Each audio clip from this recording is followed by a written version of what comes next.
Hello dear students, how are you? I am Ataullah, your chemistry teacher. You are watching my YouTube channel Super Chemistry.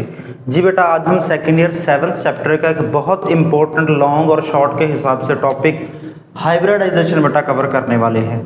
Hybridisation बहुत important short question है। जितना ये first year में important है उतना ही ये second year में important है।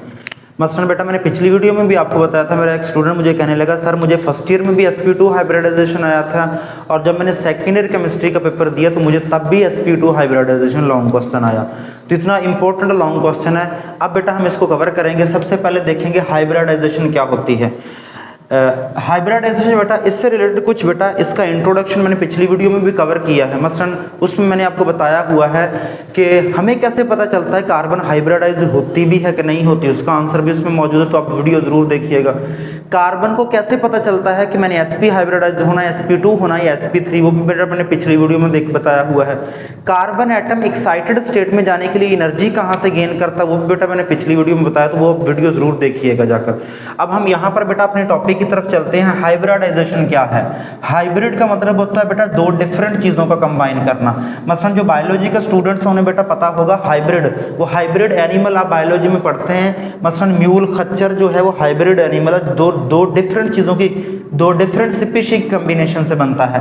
तो हाइब्रिडाइजेशन प्रोसेस में बेटा क्या होता है, हम दो डिफरेंट तरह के ऑर्बिटल्स जिनकी नेचर, शेप और एनर्जी डिफरेंट होती है उनको हमने कंबाइन करना होता है और सेम शेप और स्पीशीज के बेटा हमने क्या करने होते हैं, ऑर्बिटल बनाने होते हैं। ये हाइब्रिडाइजेशन प्रोसेस है।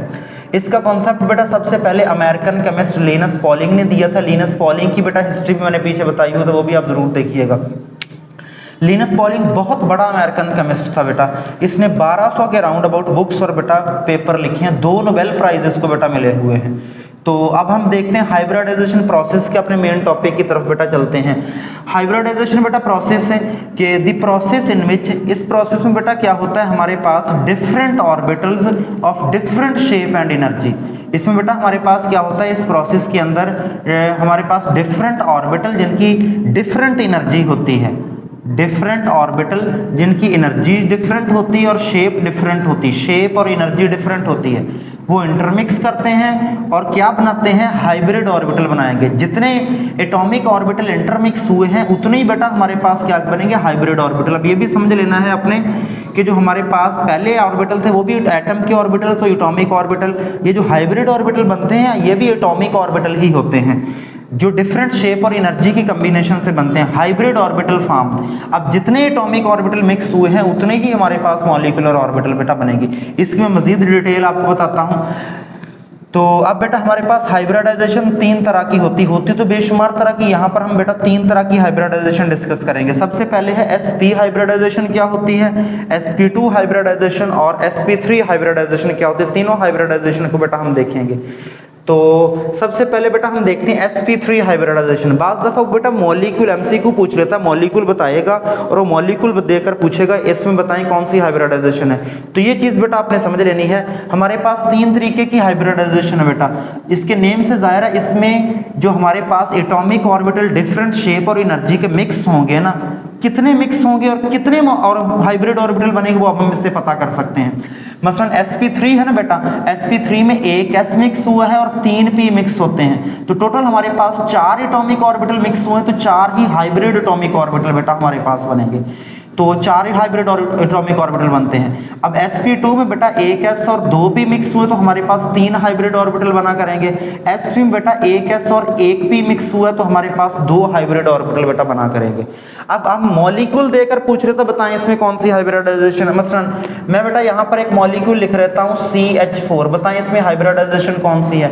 तो बेटा आपने इसके बॉन्ड कैलकुलेट कर लेने कितने बॉन्ड है। मसलन अगर मैं मीथेन स्ट्रक्चर को एक्सपेंड करके लिखूँ ना, तो मीथेन स्ट्रक्चर बेटा हमारे पास ये बनेगा 4 बॉन्ड और चारों सिग्मा बॉन्ड बन रहे हैं, सिंगल बॉन्ड सिग्मा होता है। हाइब्रिडाइजेशन बताने के लिए आपने सिर्फ सिग्मा बॉन्ड कैलकुलेट करने, क्योंकि हाइब्रिडाइजेशन से सिर्फ सिग्मा बॉन्ड ही बनता है, पाई बॉन्ड नहीं बनता। तो आपने क्या करना है, इसमें सारे सिग्मा बॉन्ड कैलकुलेट कर लेने हैं। तो यहाँ पर बेटा 4 हमारे पास सिंगल बॉन्ड यानी सिंगल बॉन्ड कैलकुलेट कर लेने हैं, ठीक है ना। अगर डबल बॉन्ड बन रहा है तो डबल को आपने 1 बॉन्ड कैलकुलेट करना है। तो यहाँ पर 4 बन रहे हैं और बेटा देखिए इसमें 4 बॉन्ड बन रहे हैं, यानी कि 4 ऑर्बिटल होंगे। 4 ऑर्बिटल किस में बनते हैं बेटा? इसमें बनते हैं, तो इसका मतलब इसमें sp3 हाइब्रिडाइजेशन होगी। इसी तरीके से बेटा मैं इथेन मॉलिक्यूल लेता हूँ, इथेन मॉलिक्यूल है CH3CH3। अगर बेटा मैं इथेन मॉलिक्यूल को एक्सप्लेन करूं तो यहाँ पर इथेन मॉलिक्यूल में 3 हाइड्रोजन बेटा CH3 ये था और CH3 बेटा ये था। तो यहाँ पर अब मैंने पता करना है इसमें कौन सी हाइब्रिडाइजेशन है बेटा।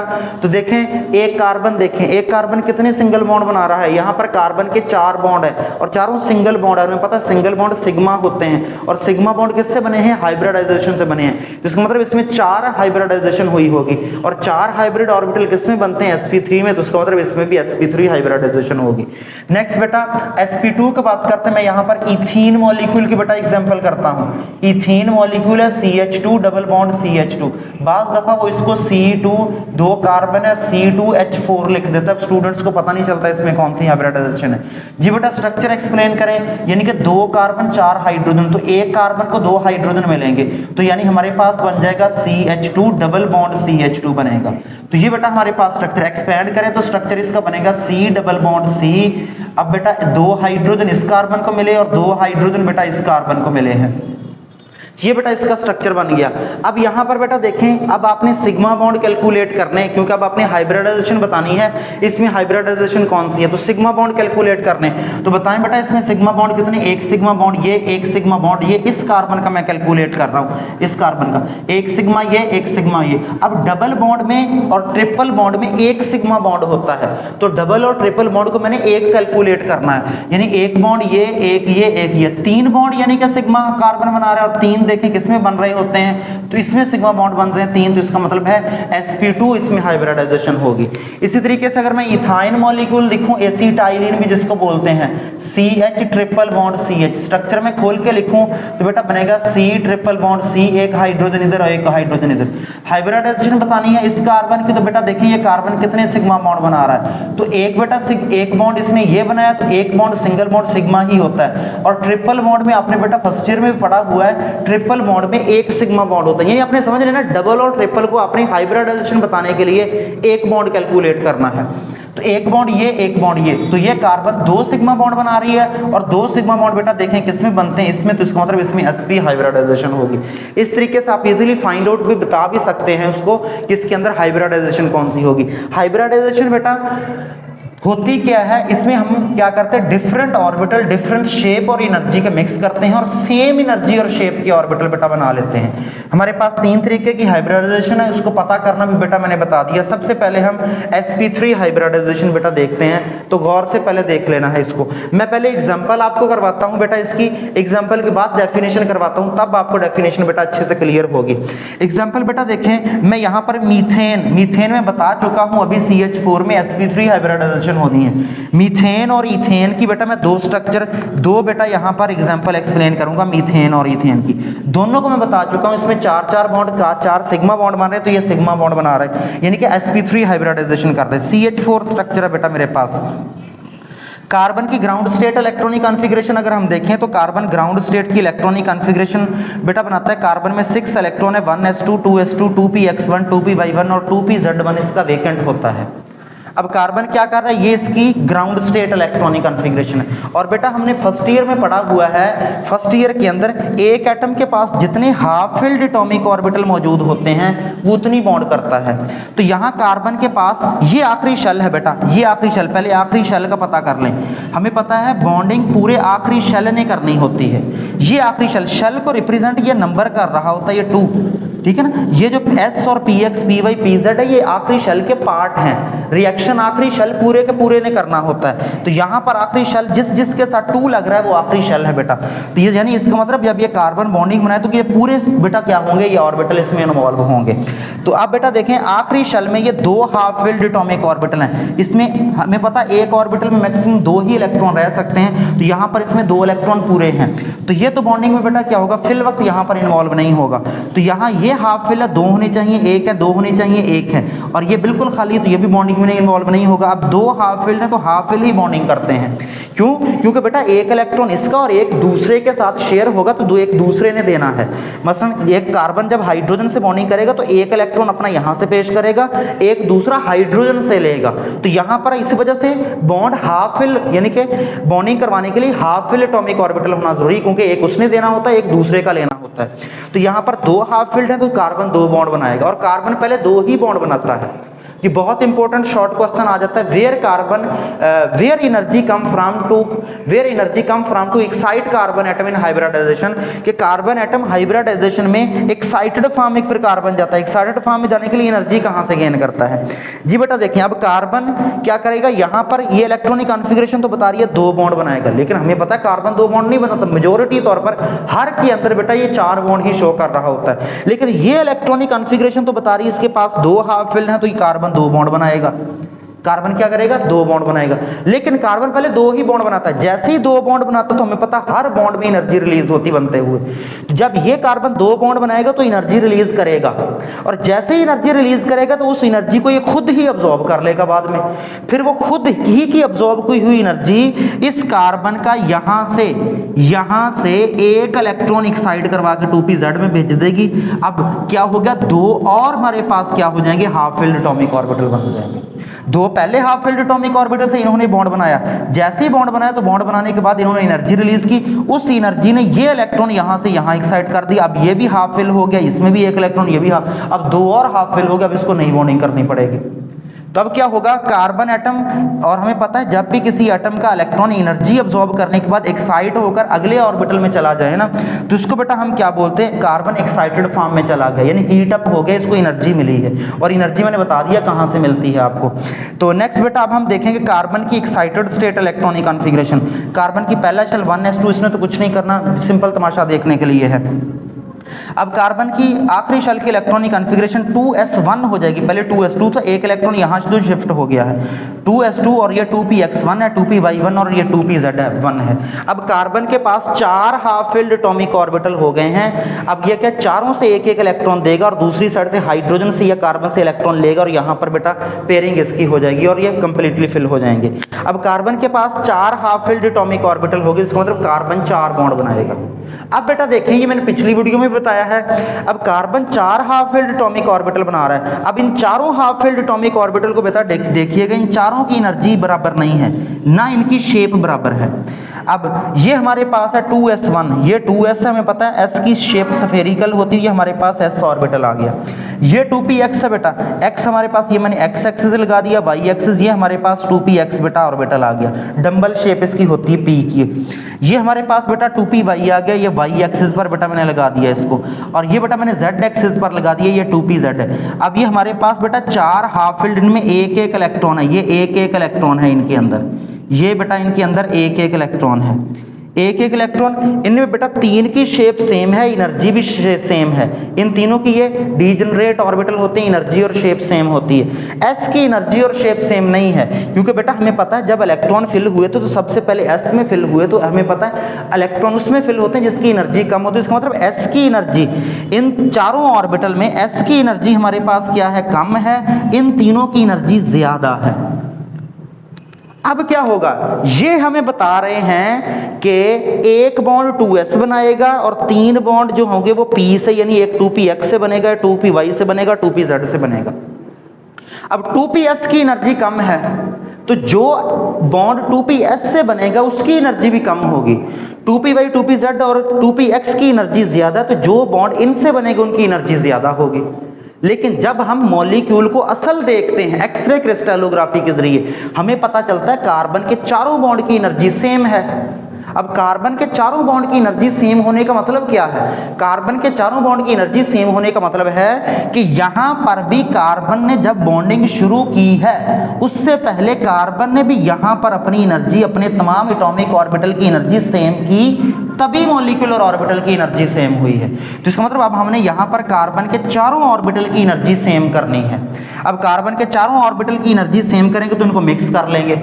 अब मिक्सिंग प्रोसेस यहां पर होगा, इस मिक्सिंग में क्या हो रहा है, डिफरेंट चीजें मिक्स हो रही हैं, 2s अलग बला है, ये अलग बला है, तो इन डिफरेंट चीजों की मिक्सिंग, इस डिफरेंट चीजों की मिक्सिंग ही को हम क्या बोलते हैं, हाइब्रिडाइजेशन बोलते हैं। इसको हम बेटा क्या बोलते हैं, हाइब्रिडाइजेशन बोलते हैं। तो हाइब्रिडाइजेशन इसमें बेटा क्या होगा, हमने चारों की एनर्जी सेम करनी है, तो चारों में 1s और 3p मिक्स होंगे, इसी बेस पर इस हाइब्रिडाइजेशन को हम sp3 हाइब्रिडाइजेशन बोलते हैं। क्या होगा हमारे पास, process in which 1s and 3p atomic orbital, 1s और 3p एटॉमिक ऑर्बिटल बेटा इसमें इंटरमिक्स हो रहे हैं, और तीनों की एनर्जी में बहुत ज्यादा फर्क नहीं है, थोड़ा सा फर्क होता है। यानी कि अब आपने हाइब्रिडाइजेशन में उन ऑर्बिटल को मिक्स करवाना होता है जिनकी एनर्जी कंपेरेबल है।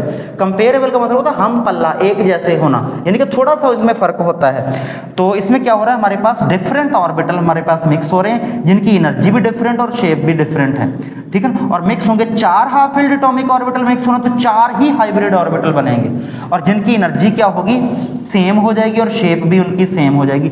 ये हाइब्रिड ऑर्बिटल बेटा हमारे पास बन जाएगी। पहले डेफिनेशन करते हैं, प्रोसेस इन विच 1s, इसमें क्या हुआ, 1s मिक्स हुआ, 1s, आपने 1s ऐसे लिखना ONE1 करके, इसको 1s ऐसे नहीं लिखना, 1s एंड 3p को ऐसे नहीं लिखना, 1s 1s मिक्स हुआ 3p, इसको आपने 1 ऐसे लिखना और 3 ऐसे लिखना है। अगर आप इसको 1s और 3p ऐसे लिखेंगे, वो देखकर ही डेफिनेशन क्रॉस मार देता है। क्यों, इसका मतलब क्या, इसका मतलब है पहले शेल का s पार्ट तीसरे शेल के p पार्ट से मिक्स हुआ, तो ऐसा तो नहीं हो सकता बीच में दूसरा शेल पूरे का पूरा उसने छोड़ दिया, तीसरे में जाकर वो कहामुमारी कर सकता है। तो यहाँ 1s और 3p एटॉमिक ऑर्बिटल, ये ऐसा नहीं लिखना, आपने 1s ऐसे लिखना, 1s ये मिक्स हुआ और 3p ये मिक्स हुए हैं, 1s and 3p atomic orbital intermix, तो ऑफ कंपेरेबल एनर्जी, जिनकी एनर्जी थोड़ी थोड़ी करीब करीब होगी, इंटरमिक्स होंगे एंड फॉर्म, और बनाएंगे क्या, 3 मिक्स हुए, 4 मिक्स हुए ना बेटा, तो 4 मिक्स होने के बाद 4 ही हाइब्रिड ऑर्बिटल बनेंगे। और ये मिक्सिंग क्यों कर रहे हैं, अपनी एनर्जी और शेप सेम करने के लिए, जिससे इनकी एनर्जी और शेप क्या हो जाएगी बेटा, सेम हो जाएगी।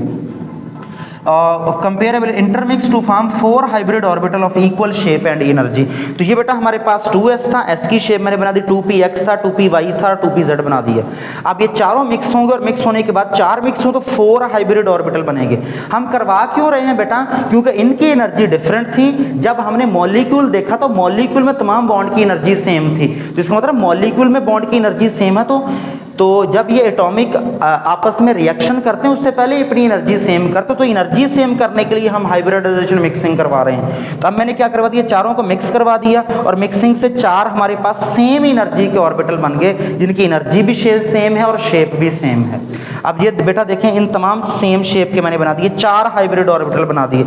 जितने इलेक्ट्रॉन बेटा इस हमारे एटॉमिक ऑर्बिटल में होंगे ना इंटरमिक्स होने से पहले, उतने इलेक्ट्रॉन ही आपने हाइब्रिड ऑर्बिटल में डाल दें। तो बेटा देखें, तमाम में एक इलेक्ट्रॉन था, उतनी ही मैंने हाइब्रिड ऑर्बिटल में इलेक्ट्रॉन डाल दिए। अच्छा, अब ये हमारी बेटा हाइब्रिडाइजेशन हो गई है। मैंने आपको रीजन भी इसकी सारी बता दी, मिक्सिंग भी आपको बता दी कैसे मिक्सिंग होगी, और हाइब्रिड ऑर्बिटल भी बेटा मैंने आपको बता दी। अब 4 हाइब्रिड ऑर्बिटल बने हैं, चारों हाइब्रिड ऑर्बिटल को बेटा आपने अब अरेंज करना है। अब हम इन्हीं हाइब्रिड ऑर्बिटल की बेटा क्या करने वाले हैं, अरेंजमेंट। ये 4 हाइब्रिड ऑर्बिटल जो मैंने बनाए, ये अरेंज कैसे होता है जरा देखें। ये चारों हाइब्रिड ऑर्बिटल को बेटा आपने अरेंज करना है इस मैनर में, 4 हाइब्रिड और मैक्सिमम डिस्टेंस मिनिमम रिपल्शन पर रखना, ऐसे रखना ये एक दूसरे से मैक्सिमम दूर रहें, करीब नहीं करना, क्योंकि इलेक्ट्रॉन है ना, इसमें भी इलेक्ट्रॉन, इसमें भी इलेक्ट्रॉन, इसमें भी, अगर करीब करेंगे तो करीब करने से भी रिपेल हो जाएंगे। तो क्या होता है, आपने मैक्सिमम डिस्टेंस पर रखना, और ये खुद ही रिपल्शन से ही मैक्सिमम डिस्टेंस पर जाते हैं। ये पहले करीब भी हो सकते थे, फिर इसके इलेक्ट्रॉन इसके इलेक्ट्रॉन इसके इलेक्ट्रॉन इसको रिपेल किया, और जितना दूर हो सकते थे हो गए, और इनकी शेप बेटा ये बन जाती है।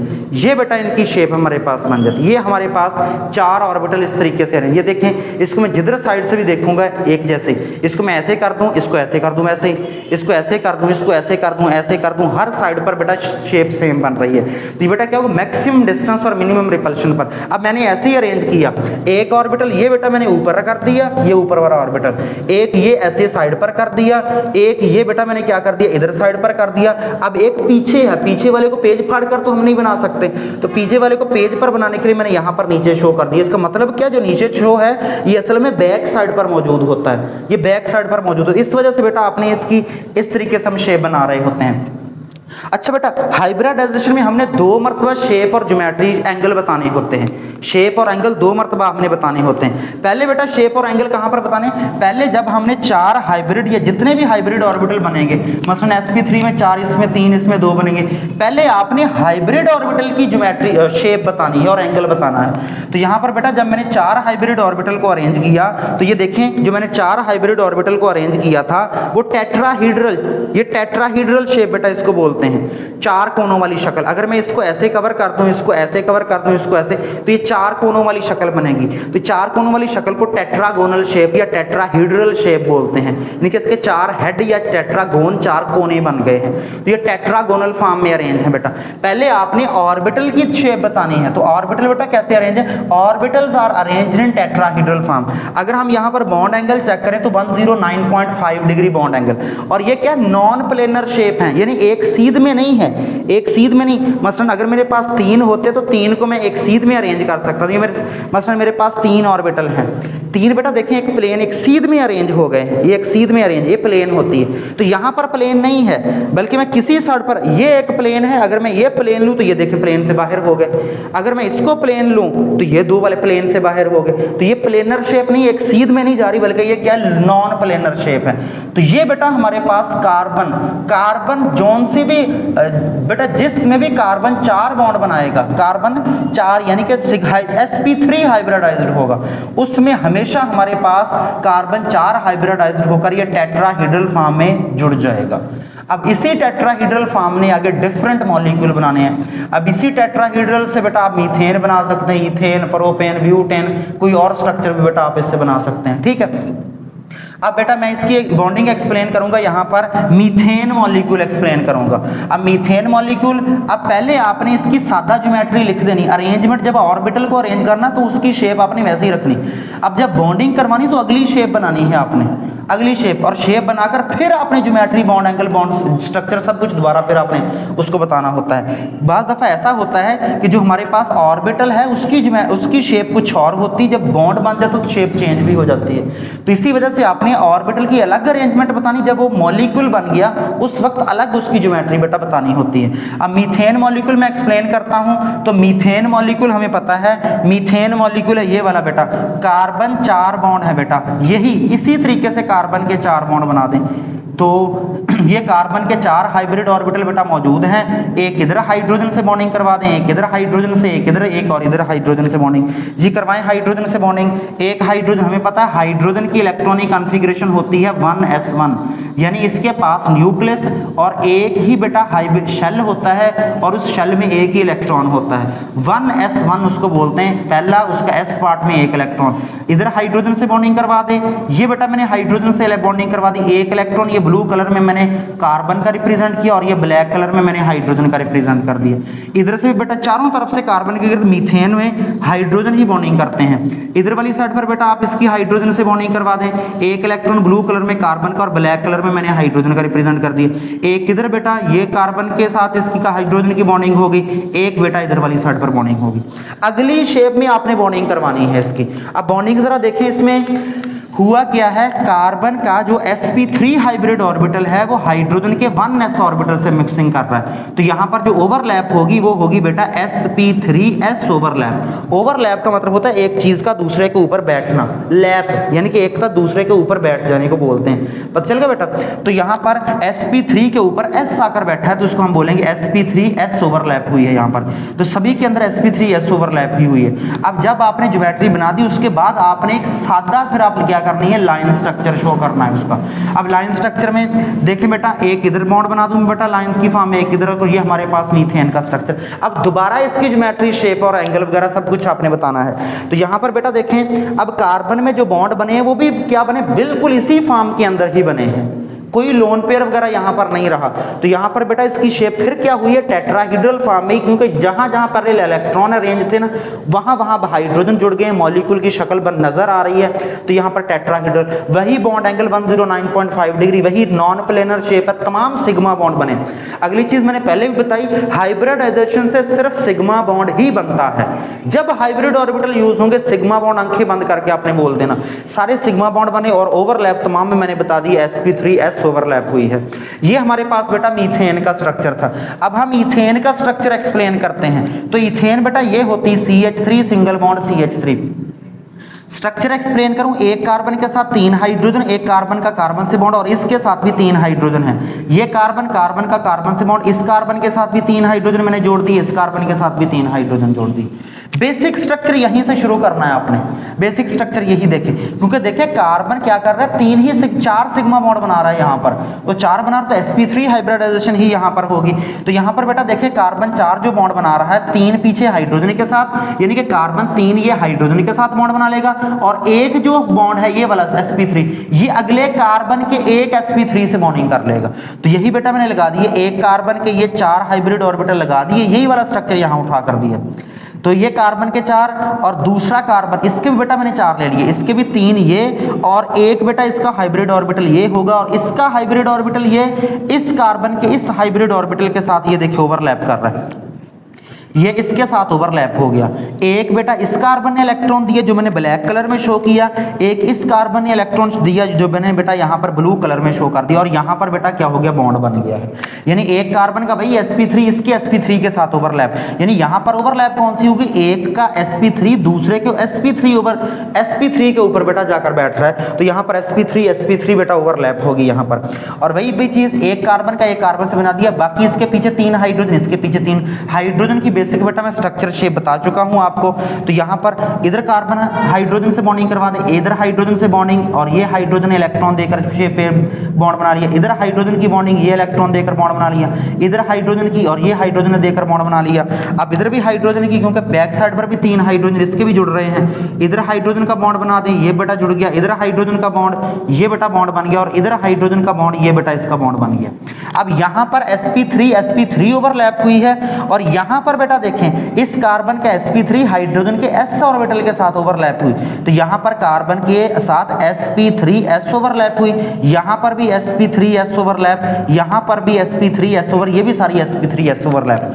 तो अब यहां पर बेटा देखें, अब मैं दोबारा फिर, पहले आपने सिंपल सादा स्ट्रक्चर शो करना, फिर बॉन्ड बनाने हैं, फिर आपने सादा लाइन स्ट्रक्चर शो करना है, और लाइन स्ट्रक्चर मैंने ऊपर भी बना दिया, एक कार्बन का दूसरे कार्बन के साथ ये बॉन्ड बना है, और इसके पीछे 3 हाइड्रोजन जुड़े हुए हैं। तो बेसिक स्ट्रक्चर इसका भी टेट्राहीड्रल होगा, लेकिन यहां पर 2 टेट्राहीड्रल ज्योमेट्री नजर आएंगी, एक बेटा टेट्राहीड्रल यहां पर शक्ल होगी, एक टेट्राहीड्रल यहां पर शक्ल, यानी कि 2 टेट्राहीड्रोन आपस में जुड़े हुए होंगे। तो ये बेटा हमारे पास क्या बन गया, sp3, ये बेटा बॉन्डिंग। अब शेप, ज्योमेट्री, एंगल वगैरह सारा कुछ यही वाला बेटा हो गया। सिंपल एक ओवरलैप इसमें चेंज हुई है, जो कार्बन और कार्बन के बीच में थी sp3 और बाकी सारे sp3s ओवरलैप हुई है। तो ये बेटा हमारा बहुत इंपॉर्टेंट टॉपिक sp3 हाइब्रिडाइजेशन को आज हमने कवर किया है। उम्मीद है बेटा आपको समझ आ गई होगी। अगर कोई क्वेश्चन हो तो आप कमेंट सेक्शन में बेटा पूछ सकते हैं। और बाकी अगर आपने बेटा इसी 7वें चैप्टर सेकंड ईयर के लेक्चर सुनने हो तो आप बेटा हमारे पास सेकंड ईयर की एक पूरी प्ले लिस्ट बनी है, वहां से जाकर आप बाकी लेक्चर्स भी सुन सकते हैं।